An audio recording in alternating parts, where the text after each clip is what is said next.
I believe every statement in this text is true, and I also believe that I have likely included at least one error. Is my voice, the one you hear in your mind as you read this, real? Or is it a construct of your own consciousness? It's a trick question, because in a way, all perceived realities are filtered interpretations. The sounds you hear, the words you read, they are all just vibrations and symbols processed by the intricate machinery of your brain. Welcome to a world where nothing is quite as it seems, where logic folds in on itself, and the simplest questions spiral into impossible enigmas. These are the paradoxes that challenge the very foundations of our understanding. Sometimes, the most profound truths are hidden within the most mundane moments. One evening back in university, I was in my dorm room with two friends. We were all hungry, but the inertia of student life kept us glued to our chairs. I suggested takeout. I wanted tacos, one friend wanted Chinese, and the third was craving tikka masala. As broke college students, the delivery fees for 3 separate orders were out of the question. What followed was a 30-minute debate, a low-stakes negotiation where each of us tried to gently nudge the others toward a compromise. We finally landed on pizza. It seemed like a reasonable middle ground, a democratic solution. But the quiet truth was that none of us actually wanted pizza. This is the Abilene paradox, a term coined by management expert Jerry B. Harvey. It describes a situation where a group collectively agrees on a course of action that is contrary to the preferences of most, if not all, of the individuals in the group. It stems not from overt pressure, but from a shared, unspoken assumption that one's own preferences are counter to the group's desires. Studies in organizational psychology show this is rampant in corporate boardrooms, where the fear of rocking the boat can lead to disastrous business decisions. The paradox exposes a deep human fear. The fear of social ostracism is often more powerful than the desire for individual satisfaction.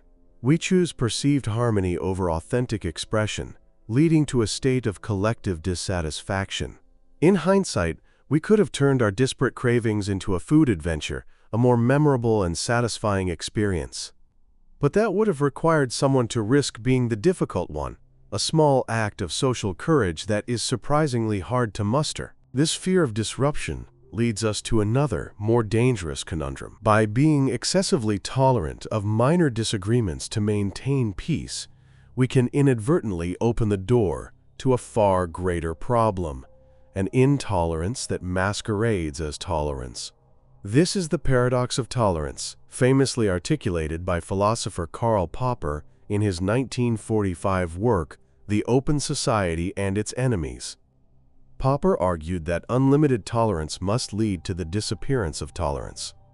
If we extend unlimited tolerance even to those who are intolerant, if we are not prepared to defend a tolerant society against the onslaught of the intolerant, then the tolerant will be destroyed, and tolerance with them. Imagine an open mic night at a comedy club. Your friend Chris is performing. He starts some crowd work and targets a heckler named Richie, making a cruel joke at the expense of Richie's partner, who has been silent the entire night. The room divides. As the host, you face a dilemma. If you intervene, you're censoring free speech in a venue supposedly dedicated to it. If you do nothing, you are tolerating targeted cruelty and alienating a part of your audience, thereby being intolerant to the victim. This isn't just a comedy club problem, it's the central conflict of modern online discourse. Platforms that champion absolute free speech have, in many documented cases, become breeding grounds for hate speech, which in turn silences marginalized voices. For a society to remain tolerant, it must be intolerant of intolerance. This forces us to draw a line, but the very act of drawing that line feels, paradoxically, intolerant. It's a game that can feel rigged from the start. Speaking of rigged games, let's talk about capitalism. Unlike video games that start easy and get harder, capitalism often works in reverse. It is brutally difficult at the start, but the further you advance, the easier it gets. This is the world of the catch-22, a situation where a solution to a problem is impossible because of the problem itself. The term originates from Joseph Heller's 1961 novel, where a World War II pilot who wants to be declared insane to stop flying dangerous missions is told that wanting to avoid danger is proof of sanity. You need experience for an entry-level job, but you need a job to get experience. You need a credit history to get a loan, but you need a loan to build a credit history. These are not mere annoyances. They are systemic loops that perpetuate inequality. Data from labor market analyses frequently shows a significant percentage of entry-level job postings demanding 2 to 3 years of prior experience, creating an impossible barrier for recent graduates. It's a form of bureaucratic absurdity that can make individuals feel powerless against an illogical system. This struggle against systems often mirrors our internal struggle with knowledge itself. Have you ever tried to learn a new skill, like drawing? At first, your creations are crude. After months of practice, you see improvement, but you also see more flaws than ever before. A year in, comparing your current work to your first attempts shows a world of difference, yet you may feel less confident than when you started. This is the paradox of knowledge, closely related to a cognitive bias known as the Dunning-Kruger effect. A 1999 study by psychologists David Dunning and Justin Kruger found that people with low ability at a task tend to overestimate their ability, while experts tend to underestimate theirs. The more you learn about a subject, the more you become aware of the vast expanse of what you don't know. This can trigger imposter syndrome, the persistent feeling of being a fraud despite evidence of your competence. The Socratic wisdom, "I know that I know nothing," is the ultimate expression of this paradox. True wisdom isn't the accumulation of facts, but the humble recognition of ignorance. The goal isn't to fill a cup of knowledge to overflowing, but to accept that the cup itself grows larger with every drop you add. But how do you choose which knowledge to pursue? Imagine a donkey, parched and starving, placed at the exact midpoint between a life-sustaining bale of hay and a bucket of fresh water. Both options are equally necessary and equally appealing. Unable to find a rational reason to choose one over the other, the donkey remains frozen in indecision and ultimately perishes. This is the paradox of Buridan's ass, a thought experiment from 14th century philosopher Jean Buridan, illustrating the problem of choice under perfect equilibrium. While humans would likely make a choice, we face a modern version of this daily, the paradox of choice. Popularized by psychologist Barry Schwartz, this theory posits that while some choice is good, an overabundance of it leads to anxiety, indecision, and dissatisfaction. A famous study by Sheena Iyengar and Mark Lepper found that a display of 24 types of jam attracted more shoppers than a display of 6, but the shoppers with fewer choices were 10 times more likely to actually buy a jar. From scrolling endlessly through Netflix to being paralyzed by hundreds of career paths, we suffer from analysis paralysis. The fear of missing out, FOMO, on the perfect choice prevents us from making any choice at all. The philosophical lesson here is that freedom can be a burden. Sometimes, liberation is found not in infinite options, but in meaningful constraints. Our struggle to choose is a struggle to observe and define our world. But what if the act of observation itself changes reality? This is the observer's paradox. In science, a thermometer placed in a glass of water will slightly alter the water's temperature in the act of measuring it. In social science, this is the Hawthorne effect, where subjects of a study modify their behavior simply because they are being watched. This principle reaches its mind-bending peak in quantum mechanics with the Heisenberg uncertainty principle. It states that we cannot simultaneously know with perfect accuracy both the position and the momentum of a particle. The more precisely you measure its position, the less precisely you can know its momentum, and vice versa. This isn't a limitation of our instruments. It's a fundamental property of the universe. It suggests that at the most basic level, reality is not a fixed, objective state waiting to be discovered, but a probabilistic dance that solidifies only in the act of observation. It asks a profound question. Does a tree falling in a forest with no one to hear it make a sound? Quantum physics would suggest that until observed, the sound exists only as a wave of potential probabilities. This deep entanglement of observer and observed extends to our very sense of self. We are constantly changing.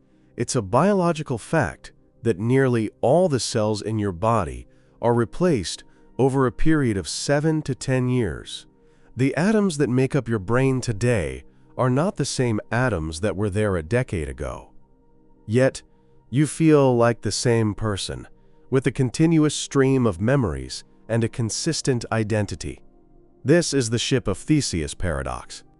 If the ancient hero Theseus's ship is preserved by replacing each rotting plank one by one until no original planks remain, is it still the same ship? And what if you took all the old, discarded planks and reassembled them? Would that be the ship of Theseus? This thought experiment forces us to question what constitutes identity. Is it the physical matter, our bodies? Is it the pattern and information, our memories and personality? Philosopher John Locke argued for a memory-based theory of identity. But memories can be faulty or fabricated. This leads to an even more disturbing thought experiment. Imagine a teleportation device. It scans your body, atom for atom, destroys the original, and reassembles a perfect copy of you on Mars in seconds. Is that copy still you? It has all your memories, your thoughts, your feelings. To everyone else, it is you. But did your consciousness travel? Or did it simply cease to exist, replaced by a new identical consciousness? Now, what if the machine malfunctions and fails to destroy the original you on Earth? Now there are two of you, each with an equal claim to being the real you. This isn't just a sci-fi puzzle. It dismantles our intuitive notion of a singular, enduring self. It suggests that maybe identity is just a story of continuity we tell ourselves. This question of our singular existence becomes even more profound when we look to the stars. The universe is about 13.8 billion years old. Our galaxy, the Milky Way, contains an estimated 100 to 400 billion stars. The Kepler Space Telescope data suggests there could be tens of billions of Earth-like planets orbiting in the habitable zones of their stars in our galaxy alone. Given these staggering numbers, the probability of extraterrestrial life seems high. Yet, we see nothing. No signals, no probes, no evidence. This deafening cosmic silence is the Fermi paradox. Where is everybody? The potential answers are chilling. Perhaps there's a great filter, a developmental stage so difficult to overcome that almost no civilization makes it through. Maybe that filter is behind us, the jump to multicellular life. Or, more terrifyingly, ahead of us, nuclear war, climate collapse. Another theory, the dark forest hypothesis, suggests that the universe is like a dark forest full of silent hunters. Any civilization that reveals its location is quickly annihilated by others to eliminate a potential threat. Our search for connection might be a death warrant. Humanity has often turned to religion to answer these big questions. But even here, logic finds its limits. A classic theological puzzle is the omnipotence paradox. Most monotheistic traditions describe God as all-powerful. If God is omnipotent, can he create a stone so heavy that he cannot lift it? If he can, there is something he cannot do. Lift the stone. If he cannot, there is something he cannot do. Create the stone. In either case, he is not omnipotent. Philosophers and theologians like Thomas Aquinas addressed this by redefining omnipotence, not as the ability to do anything imaginable, like create a square circle, but as the ability to do anything logically possible. A self-contradictory task isn't a task at all. We find similar logical loops not just in theology, but in our own simple statements. Everything I am about to say is a lie. If that statement is true, then it must be a lie, which makes it false. If it's false, then what I'm saying is not a lie, which makes the statement true. This is the liar's paradox, traced back to ancient Greece.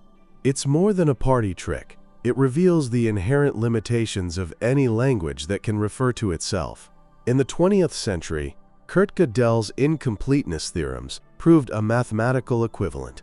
Any sufficiently complex formal system, like arithmetic, will contain true statements that cannot be proven within that system.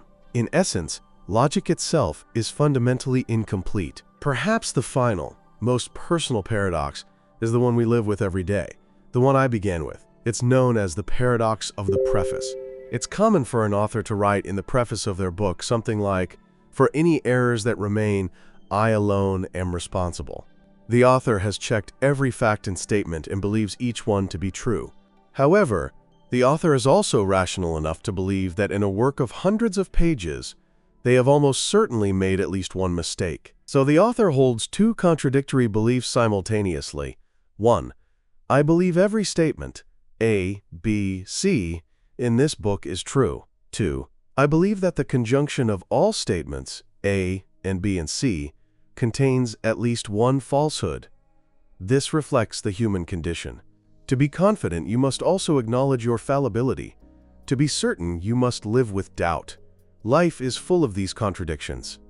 Maybe that's the point. Maybe truth isn't a static, certain thing to be found. Maybe truth is simply what survives the relentless crucible of the paradox.